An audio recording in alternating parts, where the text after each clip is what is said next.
Hello student, मैं योगेश कुमार साहू आप सभी का एकेडमी ऑफ हायर मैथमेटिक्स के इस क्लास में स्वागत करता हूं।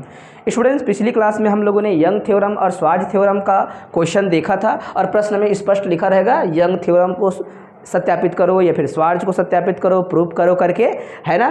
तो आप प्रश्न देखना, समझना, आपके बुक से ही प्रश्न आते हैं, कुछ अलग नहीं। हम समझाने का प्रयास करते हैं कि आपको मेन चीज़ समझ आ जाए, रट के मत जाओ, रट के जाओगे तो भूल जाओगे। एक एक यूनिट में इतने सारे क्वेश्चन, एक एक यूनिट में इतने सारे चैप्टर होते हैं, कहीं 2 चैप्टर है, कहीं 3 चैप्टर है। यूनिट नंबर आपका तीसरा में जो है 5 चैप्टर है, तो 5 चैप्टर को थोड़ी ना वो करोगे, रट थोड़ी ना पाओगे। कॉन्सेप्ट याद रखना है आपको, क्वेश्चन सिंपल सिंपल पूछेंगे तो तकलीफ नहीं होगी। बच्चों, ये क्वेश्चंस आप हुबाहुब जो कल बनाए थे वैसे ही बनाएंगे, उत्तर बुक से जांचेंगे, परखेंगे, नहीं समझ आएगा तो चर्चा करेंगे और ऐसा हम करते रहेंगे, ठीक है। स्वार्ज और यंग का प्रूफ हम जो है कल अपलोड करने वाले हैं, वीडियो आएगा, क्योंकि वो थ्योरेटिकल पोर्शन ज़्यादा रहेगा तो आपका समय भी बर्बाद ना हो। हम ये सोचेंगे लॉजिकली चीज़ों को आप एक्सेप्ट करो, ऐसा क्लास होना चाहिए, है ना। इस कारण से अपन जो है ना उसको इस क्लास में थ्योरम के प्रूफ को नहीं करने वाले, क्योंकि थ्योरी ज़्यादा बतानी है उसमें, तो आपको याद करने में तकलीफ ना हो, इस कारण से आकर जो है आप नहीं बैठेंगे तो भी चलेगा, लेकिन वीडियो अपलोड होंगे उसका। Very important chapter Fourier series, Fourier function, जो भी आप समझेंगे आप अच्छे से उसको दिमाग में सेट कर लेना। पहला प्रश्न यही उठता है कि ये क्या नया चीज़ है। सीरीज लिखा है ना, तो सीरीज तो है, फोरियर सीरीज है। अब ये सीरीज में क्या चीज़ को ऐसा कहते हैं, किस कारण से ये जो है नाम आया होगा वो अलग मामला है। चैप्टर नंबर 2 का नाम फोरियर सीरीज है क्योंकि एक मैथमेटिशियन था जोसेफ बाप्टिस्ट, और फोरियर उनका सरनेम था, फ्रेंच मैथमेटिशियन। उन्होंने क्या किया था, जो भी एल्जेब्रिक फंक्शंस हैं, जैसे कि x² + 1 कर सकते हो आप लोग, एक 2x² + 1 या फिर 2x², 3x + 1, एक क्या है ये, एक प्रकार का छोटा सा क्वाड्रेटिक इक्वेशन है। क्वाड्रेटिक इक्वेशन को एल्जेब्रिक फंक्शन बोलते हैं सभी, जिसमें आपको x नज़र आ रहे हैं, x के साथ कांस्टेंट नज़र आ रहे हैं। एक्सपोनेंशियल फंक्शन अलग होता है, एल्जेब्रिक फंक्शन अलग होता है, आप सभी को पता है। ये एल्जेब्रिक फंक्शन है ना बच्चों, ये f ऑफ x = x², पहला क्वेश्चन उठाया भी है, इसको पैराबोला बोलते हैं, एल्जेब्रिक फंक्शन है, आप लोग को पता है। अगर मैं ऐसा बोलूँगा तो भी क्या है, एक प्रकार का एल्जेब्रिक फंक्शन है। अगर मैंने 3x + 5 बोल दिया, एल्जेब्रिक फंक्शन है। ये आपका लाइन को, स्ट्रेट लाइन को डिनोट करता है, आपको पता है, y = mx + c के रूप में है। ये सभी क्या हैं, सभी के सभी एल्जेब्रिक फंक्शन है। तो फोरियर ने क्या किया, कुछ खास प्रकार के फंक्शन को फिजिक्स में ज़्यादा उपयोग में आता है, जब फिजिक्स में बहुत सारे इक्वेशंस जो कि सॉल्व नहीं होते, जिनका बिहेवियर समझ नहीं आता, तो हम उन फंक्शनों को हम पीरियोडिक फंक्शन, यहाँ पर पीरियोडिक फंक्शन का सीधा अर्थ केवल और केवल साइन कॉस से है, ठीक है। दोनों के बारे में अच्छा से जानकारी हमें मिल जाता है, ठीक है। इसलिए जितने भी आपके क्या होते हैं बच्चों, एल्जेब्रिक फंक्शन को हम ट्रिग्नोमेट्रिक फंक्शन के श्रेणी के रूप में, सीरीज के रूप में उसको क्या करते हैं, एक्सटेंशन करते हैं। बस इसी काम को, इसी जो है तरीके को फोरियर सीरीज का निर्माण कहते हैं। और किसने दिया था, जे.बी. फोरियर ने। जो भी फोरियर ने ये दिमाग लगाया, और कोई भी सीरीज को हम उसके एक इक्विवेलेंट फंक्शन को नया एक सीरीज के रूप में रिप्रेजेंट कर सकते हैं, और वही बिहेव करेगा जो पहले कर रहा था। ऐसा करके उन्होंने एक प्रॉब्लम को सॉल्व कर दिया। बहुत सारे इक्वेशंस, वेव इक्वेशंस, है ना, आपके जो है बुक के शुरू पेज में इनके बारे में चर्चा किया गया है कि भौतिक शास्त्र के बहुत सारे समस्याओं को हल करने के लिए इसका इस्तेमाल करते हैं हम लोग, ठीक है। तो गणित का कल्पना इसीलिए करते हैं। गणित क्यों काम आता है बोलेंगे, गणित के बिना भौतिकी अधूरा है, और भौतिकी के बिना पूरा संसार अधूरा है, क्योंकि हमें जितने भी इक्वेशंस तैयार करनी है तो इक्वेशन से हम बहुत सारे नए नए गणनाएं करते हैं, तो इससे हमारा जो है आगे अनुसंधान चलता रहता है। इसलिए सभी गणितीय कल्पनाओं का बहुत ज़्यादा 90% पूरा उसका इस्तेमाल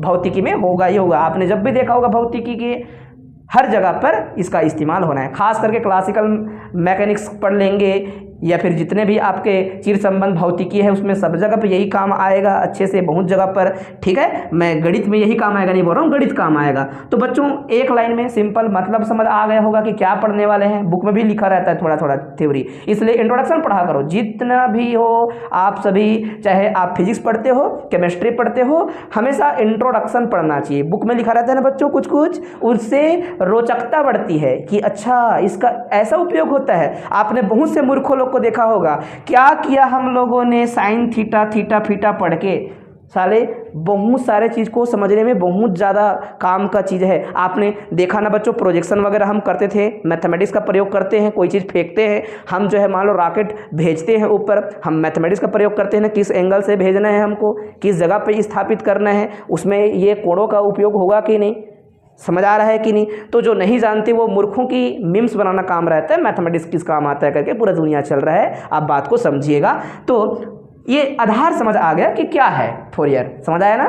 फोरियर कुछ नहीं, एक प्रकार का सीरीज तो है, लेकिन कौन सा फंक्शन का बच्चों, बीजीय फंक्शन, बीजीय फलन। ठीक है, एल्जेब्रिक फंक्शन का, एल्जेब्रिक फंक्शन में एफ ऑफ एक्स बोल दिए, और इसी का हम नया रूपांतरण करते हैं, रूप बनाते हैं किस रूप में, आवर्ती फलन। आवर्ती फलन किसे कहते हैं, पीरियोडिक फंक्शन। यहाँ पर मैंने लिख रखा है, पहले इसको समझना है, बुक में लिखा भी है। आपको जो मज़ा आता है लिखने में वही फॉलो करेंगे, समझना मेन चीज़ होता है। तो क्या होता है पीरियोडिक फंक्शन, हिंदी अंग्रेजी कुछ भी लिखिएगा, है ना। एक फलन को, एफ एफ एक्स को क्या कहते हैं, पीरियोडिक फंक्शन कहते हैं। यदि क्या दिखे, जो भी आपके पास वेरिएबल है इसके अंदर अगर मैं कुछ खास प्रकार के इंक्रीमेंट करता हूँ, बढ़ाता हूँ, तो उस बार वो क्या करेगा, फंक्शन फिर से वही अपने रूप में वापस आ जाएगा घूम के। फिर आप उसको उतना बढ़ाएंगे फिर वापस आएगा, 2t करूँगा फिर वापस आएगा, 3t करूँगा फिर वापस आएगा, 4t करूँगा फिर वापस आएगा। जैसे कि साइन का बिहेवियर का देखो, साइन के बिहेवियर के लिए एग्जाम्पल यहाँ पर लिख देते हैं। एग्जाम्पल में आप जानते हो बच्चों, साइन एक्स प्लस में 2 पाई बराबर साइन एक्स ही होता है। यस और नो, होता है ना। 2 पाई क्या होता है, उसका आवर्तक होता है, यही उसका पीरियड है। एक बार ऐसे घूमेगा साइन, ये साइन के लिए आप अगर इस प्रकार से देखें तो मान लो कोण भी, भैया कोण तो ऐसे ही करते हो आप लोग, ऐसे करते हो। पहले यहाँ से 90 मतलब π/2, फिर पाई, फिर घूम के आया कि नहीं वापस, फिर से आप आगे बढ़ते हैं। तो ऐसा भी सीखा था आप लोगों ने, साइन थीटा धन 360 अंश बराबर साइन थीटा धी पढ़ते थे जी आप लोग जी।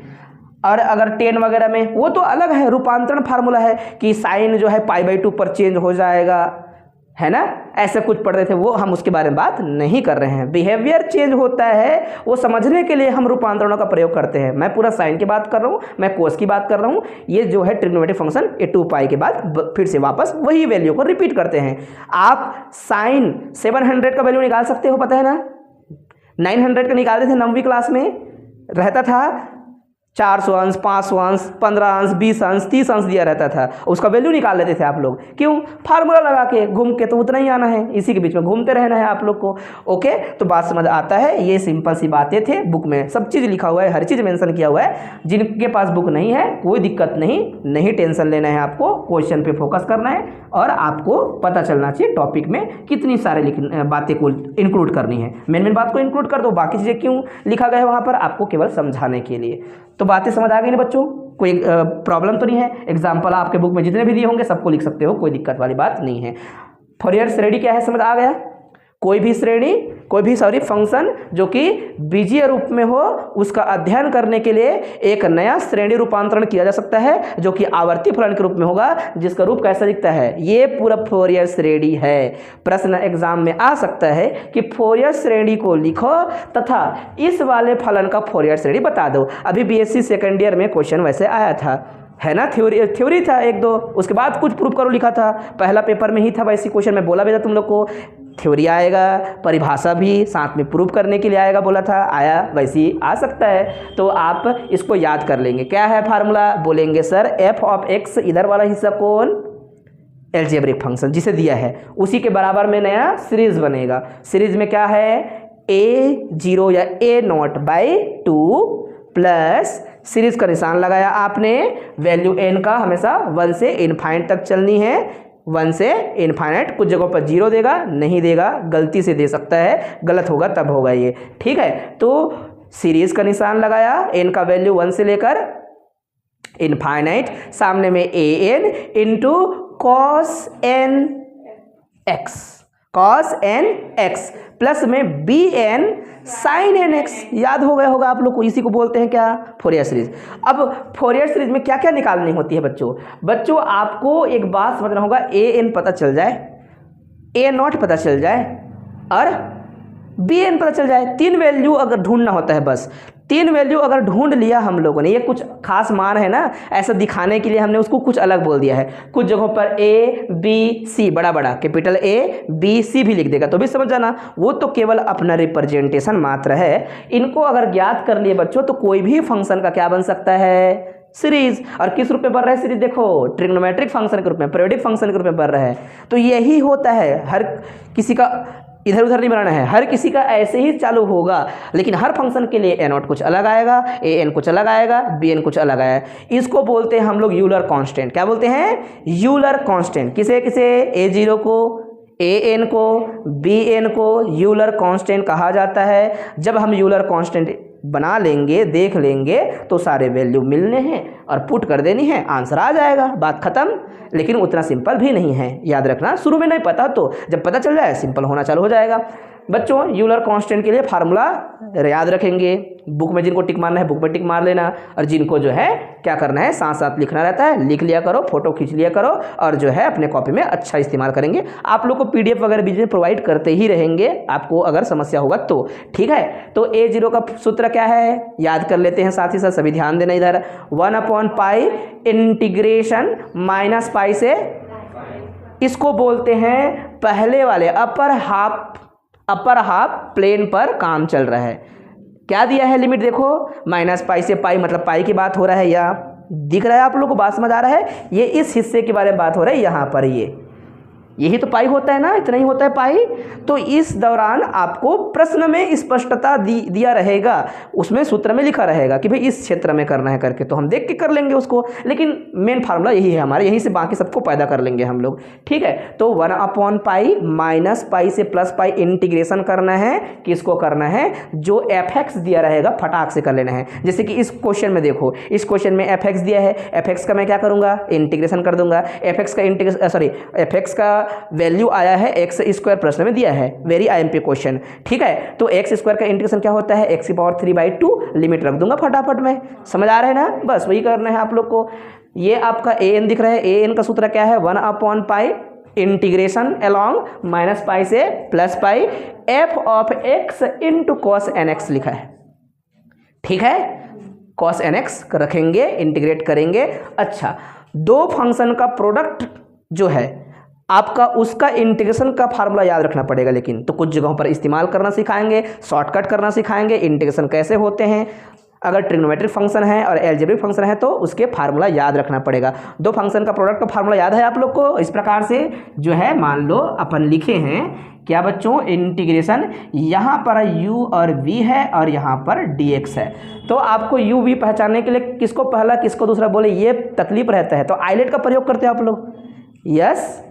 u को छोड़ो, अगर u पहला है तो इंटीग्रेशन करो किसको, v को, माइनस करो, फिर करो यहाँ पर बड़ा सा इंटीग्रेशन का निशान, अंदर में u का डिफ्रेंशिएशन, छोटू सा v का इंटीग्रेशन, फिर दोनों का प्रोडक्ट का फिर से dx करते हैं। ये बात याद है, बस यही तो करना है आप लोग को। अगर आपको पता चल जाए इसका क्या मतलब है, फटाफट काम कर सकते हो। और मैं आपको शॉर्टकट तरीका बताऊंगा इंटीग्रेशन करने का, ये फार्मूला यूज किए बिना हम कर सकते हैं। अगर करना चाहो तो लंबा करेंगे तो भी आंसर सेम आएगा आप लोग का। तो हम देखेंगे कि कितने तरीके हैं हमारे पास किसी भी क्वेश्चन को सॉल्व करने का।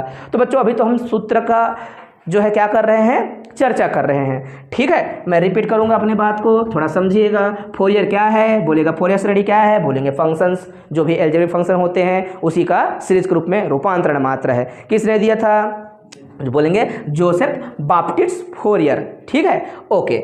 आपके बुक में लिखा भी होगा उसके बारे में। और पीरियोडिक फंक्शन के रूप में ही बताते हैं इस वैल्यू किसी फंक्शन के फोरियर सीरीज को, जो कि इस रूप में लिखा जाएगा, जहां पर ये अननोन चीज़ें an bn a0 इन सभी को फोरियर फार्मूला या फिर फोरियर कांस्टेंट या फिर यूलर कांस्टेंट के नाम से जानते हैं। तो यूलर कांस्टेंट के मान इतने होते हैं। इस प्रकार से कुछ जगहों पर खास प्रकार के बेसिक कॉन्सेप्ट जो आपने 11th-12th में पढ़ रखा था उसका उपयोग करना होगा। पिछले क्लास कहने का ये अर्थ है मेरा कि हम लोगों ने BSc second year first year में भी इनका इस्तेमाल किया है। कितने विद्यार्थियों को पता है इवन फंक्शन क्या है? अभी बीच में जिक्र आएगा। अगर मैं ऐसा कर पाऊँ तो मेरा काम आसान हो जाएगा, इसलिए बोल रहा हूँ। इवन फंक्शन के बारे में किसी को जानकारी है क्या? कौन है फंक्शन इवन? किसे कहते हैं इवन फंक्शन? समफलन क्या है? बोलेंगे उन फलनों को समफलन कहते हैं सर जिसमें, जैसे कि ये एफ ऑफ एक्स है, तो अगर मैं जितने भी वेरिएबल है वहाँ पर माइनस भी एक्स रख दूँ तो भी सेम रहते हैं। जैसे कि आपके पास एक्स स्क्वायर क्या है? एक्स स्क्वायर सम फंक्शन है। क्यों? क्योंकि एक्स स्क्वायर बराबर में माइनस एक्स स्क्वायर सेम है। एफ ऑफ एक्स था ना ये, एफ ऑफ एक्स बराबर एक्स स्क्वायर, तो एफ ऑफ माइनस एक्स भी करेंगे, स्क्वायर को छोड़ना है, स्क्वायर बाहर है भैया, वेरिएबल को माइनस करना है, तो इसका स्क्वायर करूँगा, दोनों सेम है कि नहीं? समझ आया? तो वे फंक्शन जिसमें अंदर के वेरिएबल को माइनस कर देने से भी उसका रूप नहीं बदलता, उनको बोलते हैं इवन फंक्शन। भैया अब यही तो बच्चा पहचान लेगा इसको, जब जब डिग्री इवन होगा तो इवन फंक्शन, ये और बाकी चीज़ों में भी देखना पड़ेगा आपको। बताइए बच्चों, ये कौन सा फंक्शन है इवन की ऑड? ऑड किसे कहेंगे? जो ऐसा हरकत ना करे। इवन फंक्शन है कि ऑड फंक्शन? अगर मैं बच्चों ऐसे करूँगा, साइन माइनस एक्स का क्या बराबर है? ये नहीं है, ठीक है, क्योंकि ये तो साइन एक्स है, लेकिन ये जो है अपने आप में क्या है? माइनस साइन एक्स है। ये दोनों अलग अलग होते हैं, साइन एक्स अलग होता है और माइनस साइन एक्स अलग होता है। भाई समझ आ रहा है कि नहीं? ओके, क्या हमारा वीडियो ऑन है? ठीक है। कॉस ये एक्स, कॉस एक्स बराबर में कॉस माइनस एक्स होता है क्या? मतलब यही इवन फंक्शन है, याद रहेगा। अच्छा, even into even function, even function, ठीक है, even into even, even function. Odd into odd नहीं, even function. Odd into odd, even function, ठीक है। ऑड और ऑड रहेगा तो इवन होगा, क्योंकि दोनों से माइनस बाहर निकलेंगे और दोनों का माइनस प्लस बना देगा। समझ आ रहा है? ठीक है। Odd into even always odd, odd into हमेशा क्या होता है? इवन ऑड ही होगा। तो तीन प्रकार की बातें होंगी, ठीक। तो भविष्य में मैं इनके लिए इनका कॉन्सेप्ट का इस्तेमाल करूंगा। एक चीज़ और, अभी हम पूरा कॉन्सेप्ट अच्छे से दिमाग में सेट कर रहे हैं, सभी कॉन्सेप्ट बुक में दिया हुआ है। मैं बार बार बोल रहा हूँ, मैं क्या कर रहा हूँ, चीज़ों को शॉर्ट कर रहा हूँ आपके लिए, ताकि आपको याद रहे करके, है ना। दुनिया भर का फार्मूला आपको नहीं पढ़ा रहे हैं, जो मेन चीज़ें हैं जिसका इस्तेमाल करना है उन्हीं चीज़ को बता रहा हूँ। जहाँ बीच बीच में नया चीज़ें आएंगी हम उन नया चीज़ को इंट्रोड्यूस करते रहेंगे, तो आप बोर होंगे, ठीक है। कॉन्सेप्ट पढ़ने के बाद सीधा क्वेश्चन इसलिए हम बुलाने वाले हैं। तो प्यारे बच्चों, क्या आप ऑड और इवन को समझ गए? है ना। आप लोग का रिप्लाई अच्छा होना चाहिए, मैं बार बार बता रहा हूँ। ऑड फंक्शन मतलब f of x equal to minus f of x होता है। अगर आपने क्या कर लिया, सॉरी बराबर नहीं होते, ऐसा लिखना चाहिए, गलत हो गया था यहाँ पर, माइनस एक्स, ये बराबर नहीं होते तो ऑड फंक्शन कहते हैं। बच्चों इवन फंक्शन का, ये इवन फंक्शन एफ एक्स को मैं इवन कहना चाहता हूँ, इसलिए सामने में ऐसा लिख दिया हूँ। इवन फंक्शन का इंटीग्रेशन जब भी करते हैं और माइनस ए से ए कर रहे हैं, जैसे कि 2 से -2 से 2 कर दिया किसी ने, सेम लिमिट दिख रहा है आपको। ये इसका इंटीग्रेशन को शॉर्टकट में, क्योंकि 2 बार लिखना पड़ेगा, एक बार अपर लिमिट इंटीग्रेशन कर लिया, अपर लिमिट रखना पड़ता है, माइनस में लोअर लिमिट रखना पड़ता है, लिमिट वाला में हम इससे शॉर्टकट कर सकते हैं। सामने में 2 लिख दो, एक ही बार लिमिट रखो, इसको 0 कर दो और इसको a कर दो, है ना। कब? फंक्शन जब इवन हो तब की बात है। तो आपको 2 का गुणा करना है, केवल और केवल एक बार लिमिट रख के, 0 का कोई मतलब नहीं है, बाद में देखा जाएगा उसके लिए। ये तरीका याद रहेगा। जब जब इवन फंक्शन होगा तभी ये आएगा, और जब फंक्शन ऑड होगा तो हमेशा क्या होता है? आप करके देख लो, इंटीग्रेशन x की पावर 3 और -1 से +1 dx का वैल्यू 0 आएगा, गारंटी है। आप इंटीग्रेशन करके देख लो, -π से लेकर पाई, और यहाँ पर साइन, यहाँ पर मान लो यहाँ पर x लिखा, dx का वैल्यू 0 आएगा। कौन है, क्योंकि अंदर में ऑड फंक्शन है। ऑड फंक्शन हो, लिमिट आपका क्या दिया हो, -a से +a, पाई क्या है, a है, ये क्या है, a है, तो इसका कोई सोचना फोचना नहीं है।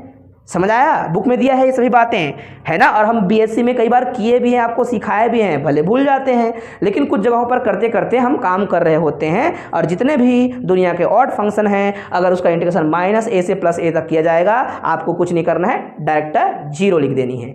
ठीक है, सभी फार्मूला बुक में मेंशन किया गया हुआ है मेरे प्यारे बच्चों, उसको आप ध्यान में रख लेना। कोई दिक्कत किसी को, कोई प्रॉब्लम है ना, तो मत बोलना कि 0 कैसे आया करके, क्योंकि आंसर में बगल में लिखा है, क्योंकि फंक्शन ऑड है इसलिए उत्तर इसका 0 आएगा, ऐसा बोल देगा। ठीक है, तो ये सारी कॉन्सेप्ट लगभग आपको समझ आ चुकी है ना। हम उसको रिपीट नहीं कर रहे हैं, दिमाग में सेट कर लेना। अब हमारा जो क्वेश्चन है, हम क्वेश्चन पे फोकस करते हैं। पहला क्वेश्चन वेरी इंपॉर्टेंट, मैं जैसे कि बोल रहा हूँ आप लोग के लिए। ठीक, ये क्वेश्चन गिवन है f ऑफ x = x², और ये आपको आवर्त दिया हुआ है, इसके बीच में ही काम करना है करके। अच्छी बात है, नहीं दिया रहता तो भी हम थोड़ा सोचते, लेकिन देगा ही देगा। ठीक है, प्रश्न में ये दिया है। मान लो भूल गया देना, तो आप प्रश्न बनाए थे उस समय का बात को याद रख लेना कि शायद ऐसा था प्रश्न में करके। ठीक है, तो इस प्रश्न की क्या करना है, फोरियर श्रेणी ज्ञात करना है। पैराबोला की क्या बनाना है, फोरियर श्रेणी बनाना है। और 2 चीज़ प्रश्न में पूछा गया है एक्स्ट्रा, फोरियर श्रेणी बनाना अलग काम होगा, और लगभग सभी प्रश्नों में एक चीज़ नया दिया रहेगा। वो चीज़ क्या है बच्चों, ये कुछ निगमन करो बोलेगा, प्रूफ करो, इंड्यूस करो, बनाओ, जैसा भी कहे, डिड्यूस करो, जो भी लिखे वहाँ पर नया चीज़ें क्या करो, एक खास प्रकार की श्रेणी ये भी बना के दिखाओ बोला, इसी के अंदर से आएगा वो। तो निगमन कीजिए अलग चीज़ है, इसी के अंदर आएगा वो, और इसी के सहारे से कुछ ना कुछ बनाएंगे। फोरियर श्रेणी कुछ अलग होगा इसी का, तो ध्यान में रखिएगा इस बात को। ओके बेटा, ठीक है, ओके, मैं यहाँ पर चालू करूँगा काम। क्या है f(x) बताइए। यस, दिया है करके आपको बताना है, प्रश्न को पूरा मेंशन करना है, तो एग्जाम में मेंशन कीजिएगा, समय रहते हैं तो। ठीक है, मैं प्रश्न में सीधा लिख रहा हूं, दिया है f ऑफ x = x² दिया है, ये गारंटी है। ठीक है, इसको समीकरण नंबर क्या बोलना चाहिए, 1 बोलना चाहिए। ठीक है, तो मान लो, या फिर ऐसे बोल सकते हैं, मान लो दिए गए फलन, दिए गए, बीजीय फलन बोल देना, दिए गए फलन, फंक्शन, जो भी लिखना है, फंक्शन f ऑफ x का कौन सा श्रेणी, फोरियर श्रेणी, फोरियर श्रेणी भी बोलते हैं, फोरियर श्रेणी निम्न है। कौन सा है बेटा, निम्न। सूत्र को लिखना है आपको फटाक से, वो कैसे दिखेगा, f ऑफ x = हर प्रश्न में मेंशन करना है, और यहीं पे आके रखना है फिर आके, तो a0/2, और यहाँ पर सीरीज का निशान, n का वैल्यू 1 से लेकर इनफाइनाइट। ठीक है, और यहाँ पर होगा an cos n x रहेगा, फिर प्लस में bn sin n x रहेगा। ठीक है, इक्वेशन नंबर क्या है, ये हमारा 2 है। ठीक है, जहाँ an बराबर, उत्तर लिखना चालू कर चुके हैं, याद रखिएगा, यहीं पे हमको पुट करनी है। अब करके भी बोल सकते हो, अब करके भी शुरुआत कर सकते हो। अब क्या करेंगे, यूलर कांस्टेंट से लिखना चाहे तो, नहीं लिखना चाहे तो भी चलेगा। ठीक है, मैं नहीं लिख रहा हूँ, आपका जो दिल करेगा वो लिखना।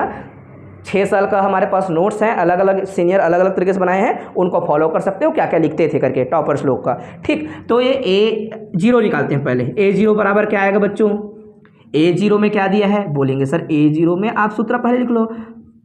ठीक, -π से +π, f ऑफ x dx कर देनी है। ठीक है, a0 ही लिखना है, 1/π इंटीग्रेशन -π से लेकर क्या, पाई, f ऑफ x का वैल्यू है x² dx। क्या ये इवन फंक्शन है, बोलेंगे हाँ सर, तो आप पहले सुंदर सा इसको लिख सकते हो, ये 2/π इंटीग्रेशन 0 से पाई, और ये है आपका x² dx। या डायरेक्ट आंसर लिख देता, आपको दिख जाता 1/π नहीं, सॉरी 2/π, और ये हो जाएगा x⁻³ लिमिट 0 से लेकर पाई। क्या हुआ, x² का x³/3 लिमिट 0 से पाई, ये पहले से था। तो आप अपने बुक में चेक कर सकते हो आंसर इसका क्या लिखा होगा करके।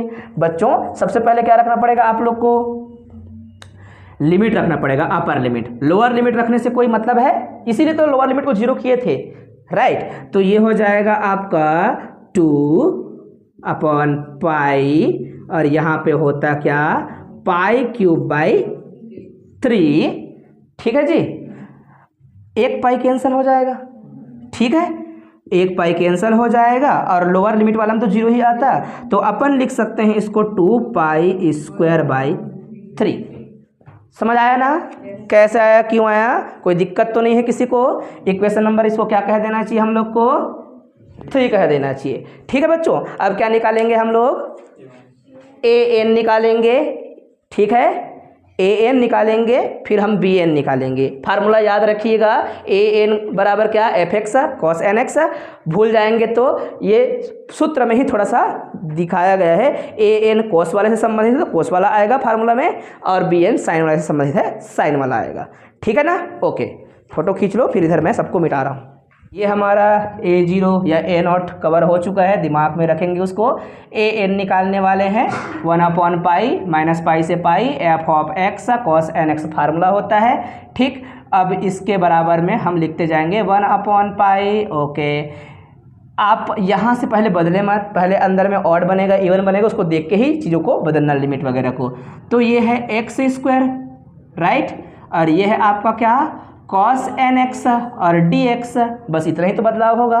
क्या ये इवन है, दोनों इवन है, दोनों इवन का इनटू क्या होगा, इवन ही होगा। ठीक है, ये छोटा सा लिमिट दिख रहा है, तो 2 इवन फंक्शन का जो वो होगा, वैल्यू होगा, जब हम देखेंगे इसको जज करेंगे तो इवन ही पैदा होगा, सिंपल सी बात है। तो शुरू से लिमिट को ऐसे 2/पाई लिख दूं, 2 बाहर निकाल दूं और 0 से लेकर क्या लिख दूं, इसको 0 से लेकर पाई ओनली लिख दूंगा, तो मेरा काम आसान हो जाएगा। x² cos nx dx लिख सकते हैं, ऐसा बोलेंगे, ऐसा भी लिखा जा सकता है सर करके। ठीक, अब बच्चों इसको इंटीग्रेट करने वाली बात है, तो इंटीग्रेट करने के लिए क्या करना पड़ेगा आपको, वो आइलेट वाला प्रयोग करना पड़ेगा। लेकिन दिक्कत है, ये जितना बड़ा पावर बनेगा उतना ज़्यादा इंटीग्रेशन में आपको मेहनत करना पड़ेगा। मैं दिखा रहा हूँ, देन मैं शॉर्टकट तरीका बताऊंगा। ठीक, जैसे कि मान लो इंटीग्रेशन करेंगे तो सबसे पहले x² बाहर रखेंगे और cos nx लिखा जाएगा, सही बात है। ठीक, लिमिट आपको पुट करनी है, लिमिट रखनी है, हम ओवरऑल बाद में लिमिट भी रख सकते हैं, मैं अभी लिमिट के बारे में बात नहीं कर रहा हूँ इसलिए। ठीक है, अब क्या करना पड़ेगा, बड़ा सा इंटीग्रेशन का निशान, अंदर में 2x आएगा, फिर क्या लिखेंगे आप लोग, cos का इंटीग्रेशन बताइए, लिखेंगे cos का क्या आता है इंटीग्रेशन, sin nx अपॉन में n आएगा और माइनस भी आएगा, सामने में लिखना पड़ेगा। ठीक है, फिर आप क्या करेंगे, ये 2 फंक्शन का प्रोडक्ट बन गया, फिर इंटीग्रेट करेंगे तो दिक्कत होगा कि नहीं, आगे बढ़ता जाएगा, ये आपको समस्या फिर देता चला जाएगा। तो जितना पावर बड़ा रहेगा उतना इंटीग्रेशन पे तकलीफ होती जाएगी। तो अपन शॉर्टकट तरीका बुक में भी दिया है, उसको हम फॉलो करेंगे। ठीक है, समझिएगा। तो बच्चों यहाँ पर 1/पाई को बाहर रखो, मैं इंटीग्रेशन कर रहा हूँ, समझिएगा। जैसा x² है, x² रखेंगे, इसका इंटीग्रेशन, cos का इंटीग्रेशन क्या हमारा आएगा, साइन। ठीक है, साइन आएगा, और शायद हम यहाँ पर गलत बोल रहे थे, प्लस में रहेगा, वो माइनस थोड़ी ना रहेगा, प्लस माइनस, cos का इंटीग्रेशन प्लस में साइन आता है। ठीक है, भले डिफरेंशिएशन में cos का माइनस साइन x आता है, इंटीग्रेशन में नहीं आता, उल्टा होता है। ठीक है, तो पहला याद रखना, जैसा का तैसा, इसको इंटीग्रेट करेंगे तो क्या आ जाएगा भाई, sin nx आएगा, लिखते जाना है, सिंपल सा दिमाग में सेट करते जाना, छोड़ो जैसा का तैसा, इसको इंटीग्रेट करो, क्या आएगा, cos nx का sin nx अपॉन, इंटीग्रेशन में ऐसे आता है भाई, डिफरेंशियल में सामने में ऊपर मल्टीप्लाई होता है, इंटीग्रेशन में नीचे डिवाइड होता है। आप क्या करना, प्लस माइनस करते जाना, यहाँ पर माइनस पहले कर दूंगा, ये फार्मूला ही अप्लाई हो रहा है। आगे मैं सक्सेसिव इंटीग्रेशन कर रहा हूँ, चैन रूल कर रहा हूँ, इंटीग्रेशन बाय पार्ट भी बोलते हैं, इंटीग्रेशन बाय पार्ट, खंडशः समाकलन, छोड़ा इंटीग्रेट किया, माइनस साइन लगाया, इसको मैं क्या करूंगा, डिफ्रेंशिएट कर दूंगा, इसको इंटीग्रेट वाले को लगातार इंटीग्रेट करते चले जाना और बगल वाले को डिफ्रेंशिएट करते जाना है हम लोग को, फार्मूला बनेगा सेम। ठीक है, तकलीफ नहीं होगी। इसको डिफ्रेंशिएट किया, क्या आया, इसको इंटीग्रेट करूंगा तो n तो नीचे में है ही, पहले से था वो छोड़ना नहीं है। साइन का क्या आएगा भाई, माइनस में कॉस आएगा, माइनस में कॉस एन एक्स आएगा। प्यारे बच्चों बात समझ पा रहे हो, ठीक है। और नीचे में एन ऑलरेडी था, एक और एन आएगा, एन स्क्वायर हो जाएगा, हाँ कि ना, माइनस, ठीक है। अच्छा ये माइनस को, इस वाले माइनस को भूलना नहीं, फार्मूला में जब भी ये काम करोगे तो माइनस प्लस अल्टरनेटिव लिखते जाना है माइनस प्लस को। दूसरे वाले में क्या लिखूंगा, प्लस। इस बेचारे को फिर से क्या कर दूँ, डिफ्रेंशिएट करूंगा तो क्या आएगा, ओनली 2 आएगा। इसको और इंटीग्रेट करेंगे, लेकिन इसका माइनस को नहीं भूलना है, बोल रहा हूँ, इसको भले प्लस करो, ठीक है, तो उसका माइनस तो रहेगा बेचारे का। कॉस का क्या होता है, again sine n x, n square था अब एन क्यूब हो जाएगा। मेरे प्यारे बच्चों आप अपने आंसर बुक का मिलाकर देख लीजिएगा, सेम आएगा, ठीक है जी, ओके।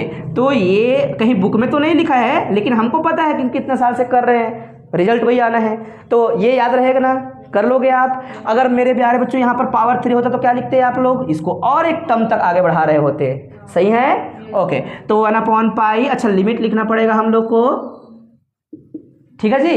लिमिट ओवरऑल अंत में लगा दीजिएगा, कोई तकलीफ नहीं होगी। ये इंटीग्रेशन पार्ट है, बच्चे लिमिट कहाँ लगाना है सोचते हैं, तो मैं बोलता हूँ लिमिट अंत में लगाते हैं, सबसे लास्ट में, ठीक है, तब आपको कभी दिक्कत नहीं होगी। तो 1/पाई एक्स का स्क्वायर, या फिर ऐसा लिख सकते हैं, ये एक्स स्क्वायर और ये है आपका साइन एन एक्स, सबके अपॉन में एन, माइनस माइनस प्लस, और आप लिखेंगे 2x और कॉस एन एक्स और सबके अपॉन में एन स्क्वायर, माइनस आएगा 2 आएगा, साइन एन एक्स आएगा, अपॉन में एन क्यूब, यही आपके बुक में लिखा होगा, 0 से पाई लिख दीजिएगा, ठीक है जी।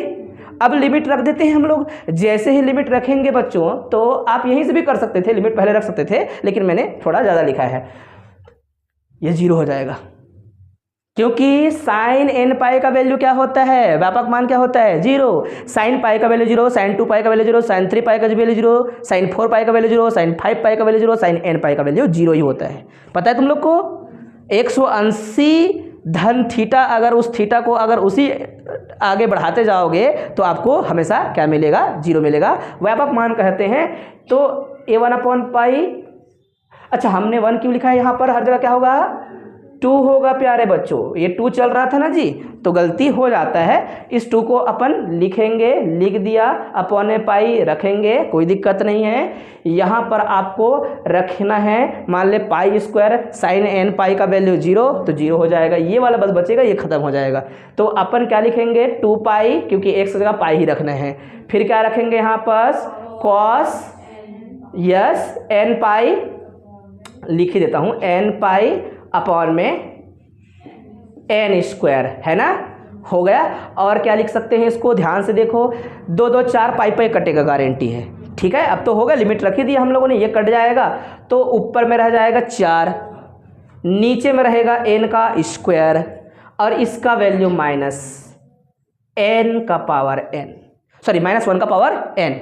आप सभी को पता होगा मेरे ख्याल से, कॉस एन पाई का वैल्यू मेरे को कुछ देखने की जरूरत नहीं है, -1 की पावर एन ही होता है। कहाँ से पता चला, सबसे पहले आप देखो, आप कॉस पाई का वैल्यू कितना निकालते थे, -1। कॉस 180 अंश का मान कितना आता है,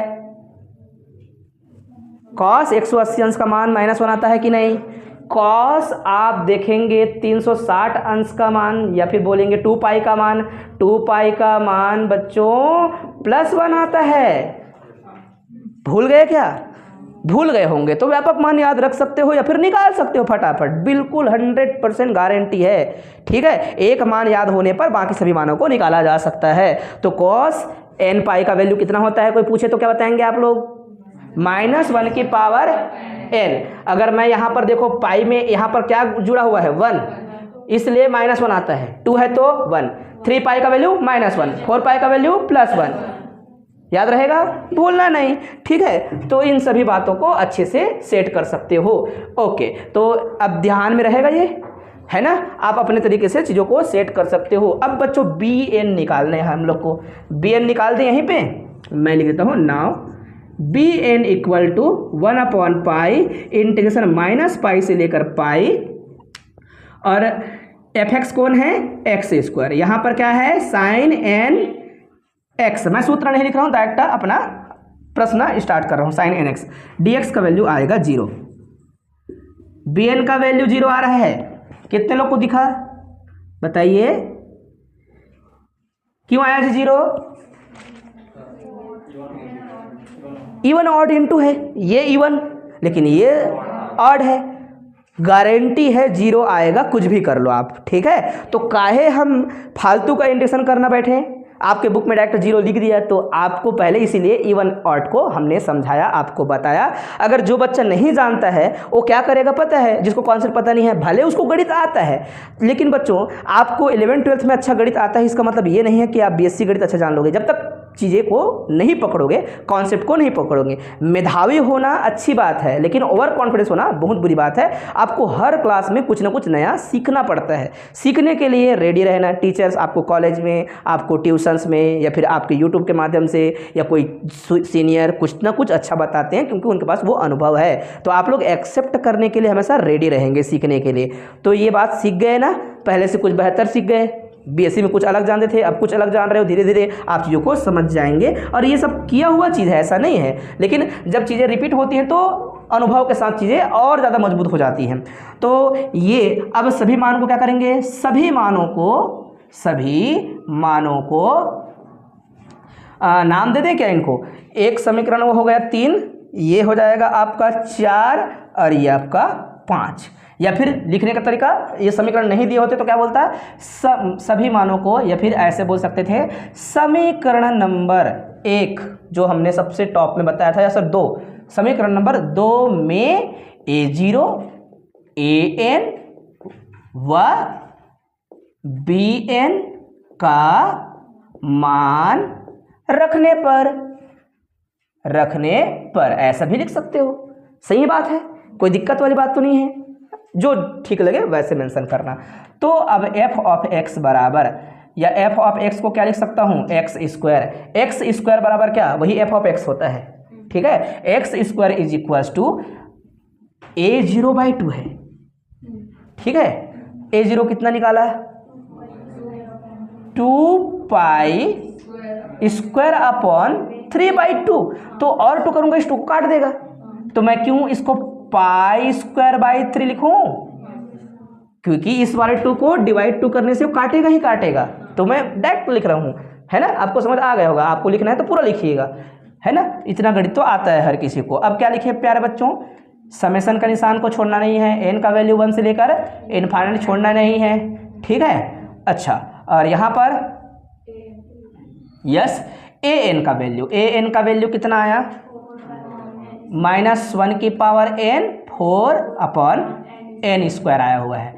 साथ में cos nx चिपक के आएगा, और इसका वैल्यू b का 0 होगा। 0 इंटू साइन nx, सब 0 ही होगा। सही बात है, तो मैं ये मेंशन नहीं कर रहा हूँ, समझ गए होंगे आप लोग। तो यही क्या है, फोरियर सीरीज है। अगर आप वैल्यू को रख देंगे तो और सुंदर दिखेगा। यहाँ पर मैं लिख दूंगा π²/3 जैसा करता है ऐसा। सीरीज को खोलो, आप क्या करना पड़ेगा, इसको एक्सटेंड करना पड़ेगा, आगे बढ़ाना पड़ेगा। इसका मतलब क्या होता है, सीरीज में काम क्या करते हैं ये सर, सीरीज का निशान जो लगा है इसका अर्थ ही होता है वैल्यू को पुट करके थोड़ा बढ़ा के दिखाओ। शॉर्टकट में रखना है तो शॉर्टकट में रखो, सीरीज तो अपने आप में वो है। एन का वैल्यू क्या रखना है, सबसे पहले 1, तो क्या आएगा, माइनस में आएगा, गारंटी है। -4/, अच्छा एक और तरीका है लिखने का, है ना। ये हमारा इंक जो है परेशान कर रहा है। 4 को बाहर निकाल दो, सबसे 4 बाहर निकल सकता है। 4 इंटू समथिंग सब जगह रहेगा। कोई भी सीरीज में कोई संख्या r अगर इंटू होता है बच्चों, r an बराबर में ये r बाहर और an दोनों सेम होते हैं सीरीज में। कोई संख्या अगर गुणा हो रहा है तो प्रत्येक पद पे गुणा होता है, मल्टीप्लाई होता है। उसको बाहर भी निकाल सकते हो, अंदर भी रख सकते हो। तो मैंने 4 को बाहर निकाल दिया, किसी को दुख तकलीफ नहीं है ना इस बात को लेकर। अब यहाँ पर सीरीज में जो है उनको लिखते जाएंगे। सबसे पहले क्या रखूँ मेरे प्यारे बच्चों, 1 रखूँगा तो क्या आएगा, निगेटिव आएगा, गारंटी है, ठीक है। अपॉन में क्या रहेगा, 1 का स्क्वायर, ठीक है। कॉस क्या हो जाएगा भाई, कॉस एन का वैल्यू रखा ना, एन का वैल्यू रखा तो 1 रखा तो ओनली x रहेगा ना, प्लस में आएगा। यहाँ पर कॉस 2x रहेगा ना, अपॉन में देखो -1 की पावर 2 करने से प्लस आ जाती है तो प्लस लिखा मैंने, और यहाँ पर 2 की पावर 2 लिखूंगा ना, सही बात है।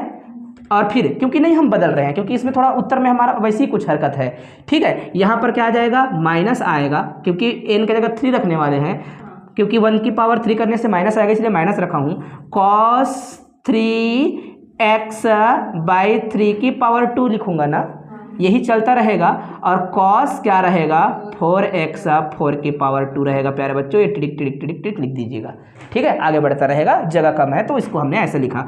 ये x² बराबर, क्या इसको ऐसे भी लिख सकता हूँ, ध्यान से देखिएगा, सभी माइनस को बाहर निकाल दूँ, 4 को यहाँ रख दूँ, 4 को ये जैसा तैसा माइनस को बाहर निकाला है तो ये प्लस हो जाएगा। फिर वैसे में माइनस सबसे बाहर निकला तो जहाँ जहाँ प्लस था वहाँ माइनस, माइनस तो वहाँ प्लस, ठीक है। अपॉन में 1 का स्क्वायर लिखने की आवश्यकता नहीं होती, माइनस लिखूंगा cos 2x अपॉन में 2 की पावर 2 प्लस में cos 3x अपॉन में 3 की पावर 2, ठीक है जी।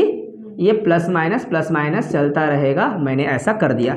बच्चों जब निगमन कीजिए बोला और इसने कोई चीज़ बीच में कहा नहीं आपसे, ये फंक्शन आपको समझना है। जो फंक्शन दिया है उसका कंटिन्यूअस पॉइंट कौन सा है, जिस पॉइंट पर कंटिन्यूअस आप आसानी से दिखा सकते हो उस पॉइंट को आप मेंशन कर सकते हो। जैसे कि मैं तुमको बताना चाहता हूँ पाई और माइनस पाई के बीच में फंक्शन कंटिन्यूअस है। कैसे पता चला, आपका एक बिंदु पता है 0 पर भी फंक्शन कंटिन्यूअस होता है। x² पैराबोला लिमिट एग्जिस्ट करती है, जो नीचे में कुछ डिवाइड वाला नहीं होता ना, वो फंक्शन कंटिन्यूअस होता है भाई। x की पावर 2 x की पावर 3 अगर हम करते हैं, मॉड फंक्शन है तो और अच्छी बात है। ये फंक्शन x² हमेशा कंटिन्यूअस होता है, तुम लोग को पता होना चाहिए, होता है ना बेटा। हर एल्जेब्रिक फंक्शन इस प्रकार से जो दिया है, एक ही बार उसका लिमिट के बारे में बात कर रहा है, कोई बाटा वाटा नहीं है इसको, वो फंक्शन ऑलवेज कंटिन्यूअस होता है उसके हर एक बिंदु पर, अपने अंतराल पर। और बंद अंतराल है, बंद अंतराल पर हर एक फलन क्या होता है, हमेशा कंटिन्यूअस होता है, वेल डिफाइन होता है, इसलिए कंटिन्यूअस होता है। जब कंटिन्यूअस होता है फंक्शन, मैं क्योंकि अगला क्वेश्चन में थोड़ा सा बदल दूंगा बात को। देखो मैं क्या करूंगा, समीकरण नंबर इसको 1 2 3 4 5 क्या बोले हम लोग, इसको 6 बोल देते हैं। समीकरण 6 में कुछ बोलूंगा मैं, देखना।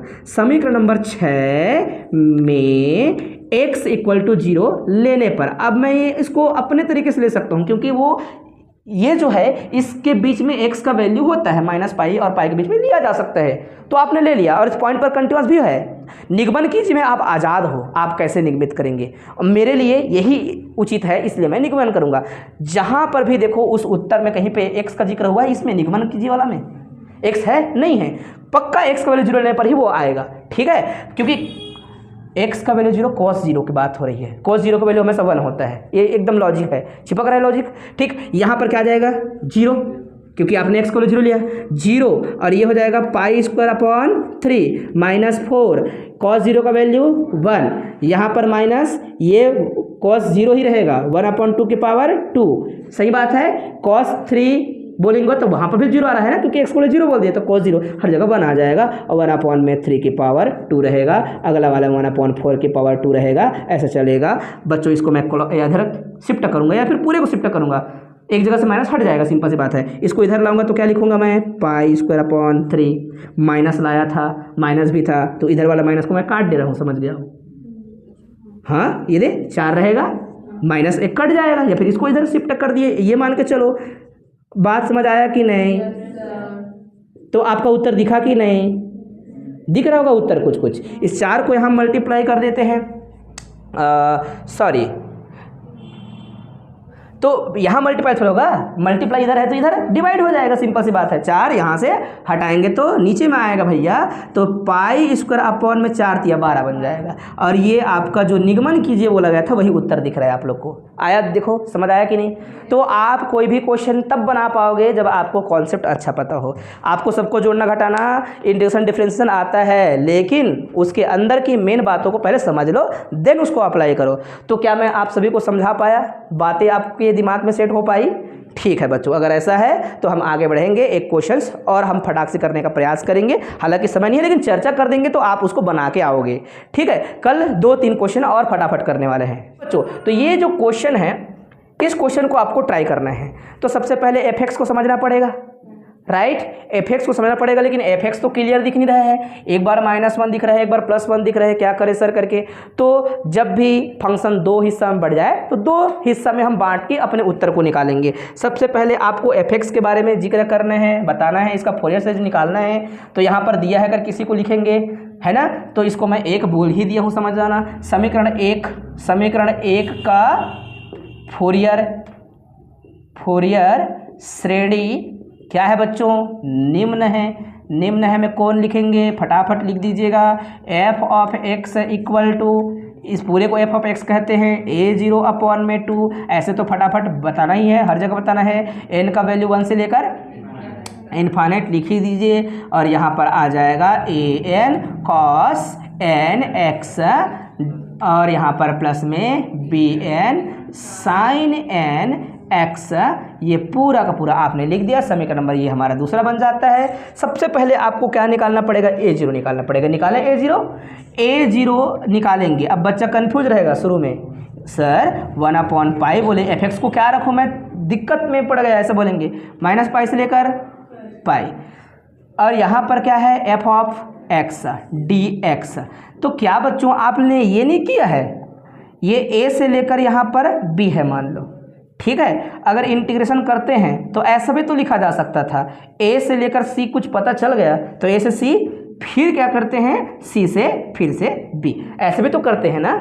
आपके इसको वैसे ही तो बांटा गया है, समझ आ रहा है। हम क्या करेंगे, दो हिस्सा में इसको हम बांट देंगे। एक तो -π से 0 लिखेंगे, लिख दें, और एक बार 0 से कहाँ तक जाएंगे, पाई तक जाएंगे, बस हो गया काम। फिर आपको समझ आ जाएगा -π से लेकर 0, क्या 0 बीच में होते हैं, दोनों के बीच में ही होता है। -π से और पाई के बीच में ही क्या होता है, 0 होता है, गारंटी है। पाई का वैल्यू कितना होता है, 22/60 या 2.14 समथिंग, है ना। उसके बाद अगर माइनस में जाएंगे तो फिर से माइनस में आएगा वो वैल्यू, बीच में तो वही आएगा। फिर 0 तो होता है, 1 भी होता है बीच में, -1 भी बीच में होता है, तो कोई एक वैल्यू जो जाना पहचाना, हमको पता है यही है, काम का चीज़ है, तो रख दिया। और यहाँ पर क्या हो जाएगा, f ऑफ x हो जाएगा, dx हो जाएगा। फिर प्लस में क्या कर देंगे, यहाँ पर आप 0 से लेकर पाई कर देंगे, f ऑफ x dx। दोनों जगह पर आपको पता चल जाएगा। फिर ये सबके लिए ये हमने एक चीज़ गलती कर दिया है, यहाँ पर 1/π और 1/π तो होना ही चाहिए प्यारे बच्चों, सही बात है। ओके, f ऑफ x और 1/π, ठीक है, 1/π। Constant function always even function होते हैं, ये भी याद रखना, ठीक है। इसमें तो इवन ऑड की कॉन्सेप्ट लगाने की जरूरत है ही नहीं। तो इस अंतराल में कौन है, इंटीग्रेशन करेंगे तो -1 dx है ना, फिर प्लस 1/π रखा जाएगा। इस अंतराल में देख लीजिएगा दिया गया है, फलन का मान क्या है, 1 है, dx है। क्या ये बातें समझ आई। तो क्या मैं इस दोनों से ऐसा भी तो काम कर सकता था। अच्छा, यहाँ पर लिमिट लिखना भूल गए, -π से 0, राइट, -π से 0, और ये 0 से π है। ओके, तो क्या इनका वैल्यूज़ जो आएगा वो 0 ही आएगा, 0 आने वाला है, आप देख सकते हो, है ना। चाहे तो इन सब के लिए एक बार ऐसा लिख देता हूँ, ये साला 1/π को लिख देते हैं और ऐसे कर देते हैं। आप देख पा रहे हो, सबसे पहले इसका वैल्यू निकालना चाहते हैं तो इसका वैल्यू निकालने के लिए अपन ऐसे भी कर सकते हैं कि लिमिट को अगर ऊपर नीचे करेंगे तो सामने माइनस आ जाएगा, ऐसा भी काम कर सकते हो, एक तरीका ये है। या फिर आप इसको लिखेंगे सीधा 1/π होगा, बोलेंगे जी सर पहले वाले में क्या आएगा, बोलेंगे सर x आएगा, ठीक है। माइनस को आप बाहर रख दो, माइनस आएगा, -x हो जाएगा। आप क्या रखेंगे, -π से लेकर क्या, बोलेंगे यहाँ पर 0, यहाँ पर क्या आएगा 1/π, यहाँ पर आपका फिर से क्या आएगा, x आएगा। x के लिए फिर से लिमिट क्या है, 0 से π, ओके, ठीक। फिर आप क्या कर सकते हो, यहाँ पर 1/π है, ओके, सही है। अपर लिमिट क्या रखा जाएगा, ठीक है। या फिर इस माइनस को पहले बाहर लग दिया होता तो भी कोई दिक्कत वाली बात नहीं है। और -π रखना है, माइनस आपका फार्मूला भी आता है, पहली बार 0 अपर लिमिट, माइनस फार्मूला में आता है, x के साथ -π रखूँगा मतलब +π ही है ना जी। और यहाँ पर 1/पाई और यहाँ पर तो पाई ही आएगा। ये माइनस में पाई वाला आएगा, माइनस में 1 आएगा, एक प्लस में 1 आएगा, 0 ही तो होगा। लंबा चौड़ा करना नहीं है, आपको समझाने के लिए इतना हमने कहा। ठीक है, आप यहीं पे इसका वैल्यू 0 पुट कर दीजिएगा, आएगा। समझ आया बच्चों? कोई दिक्कत तो नहीं किसी को? अब इसी सिलसिले में क्या निकालनी है आप लोग को, ये छोटा क्वेश्चन है इसलिए हम आपको बता रहे हैं, आप घर में ट्राई करके आएंगे। आप निकालेंगे an में क्या होगा, फिर से यहाँ पर 1/पाई इंटीग्रेशन माइनस पाई से लेकर 0 कर दो ना यार।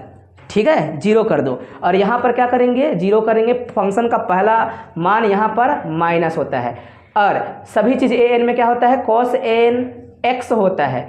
ये एक बार dx अलग से कर दो। ठीक है, फिर क्या करेंगे, 1/, फिर से पाई लिख दो और इंटीग्रेशन 0 से लेकर क्या करो, अब पाई करो। अब यहाँ पर फंक्शन का मान कितना दिया है, मतलब बड़ा सा लिखा होता है उसको मैं तोड़ के लिख रहा हूँ, समझ रहे होंगे बात को, हाँ कि ना। an का सूत्र सबको पता होना चाहिए। जो मान लो वीडियो देख रहे होंगे एकदम नीरे मूर्ख होंगे, उनको क्या करना चाहिए, फिर कुछ खा लेना चाहिए और सो जाना चाहिए, है ना।